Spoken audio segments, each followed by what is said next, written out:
বিকাশ ভট্টাচার্যের কাছে এসেছিলাম আমার মেয়ের ন্যায্য বিচারের জন্য, বলে চেয়ে গেলাম, ন্যায্য বিচারের আশা করছি। তো বাকিটা উনি বলবেন, বিকাশ ভট্টাচার্য বলবেন ওনার কাছে। হ্যাঁ, আশা রাখছি, উনি ন্যায্য বিচারের আশা রাখছি, উনি ন্যায্য বিচার পাইয়ে দেবেন। সিবিআই তদন্ত চেয়েছেন না, সিবিআই এর আপাতত সিবিআই আমরা চাই না। আমরা হ্যাঁ, উনি আইনজীবী যেমন বলবেন, আমরা আইনজীবীর কাছে এসেছি, উনি যা বলার উনি বলবেন, উনি করবেন এবার যা বলার। যাওয়ার সময় বলছিলেন যে এখনো পর্যন্ত আপনাদের কাছে হুমকি আসছে, আপনারা ভয়ে রয়েছেন, এটা যদি একটু বলেন। হ্যাঁ, হুমকি আসছে, সেই সব জন্য জানানো হয়েছে, ওই জন্য আমরা আইনজীবীর কাছে এসেছিলাম, ওই জন্য আমরা আইনজীবীর কাছে এসেছিলাম। আচ্ছা, বাবু একটু ঠান্ডা, এবার হিন্দিটা করি। পুলিশের উপর কি আস্থা রাখছেন? পুলিশের উপর কি আস্থা রাখছেন? এবার ছেড়ে দিন।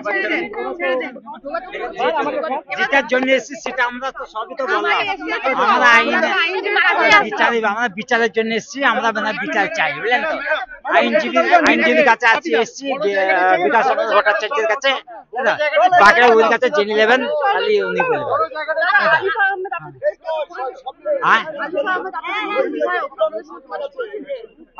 হ্যাঁ, করছিলাম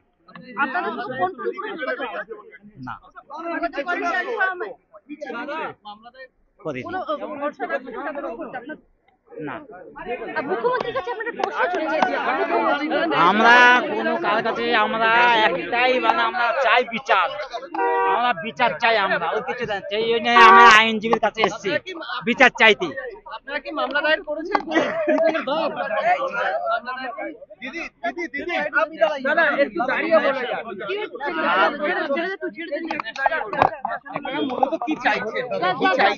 আমরা বিচার চাই, একটা জায়গায় একটাই চাই বিচার, আমরা এই বিচার, তার জন্য আমরা আইনজীবীর কাছে এসেছি, এবার বাকিটা আইনজীবী বলবে।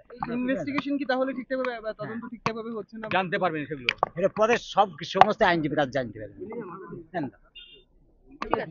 ঠিক আছে।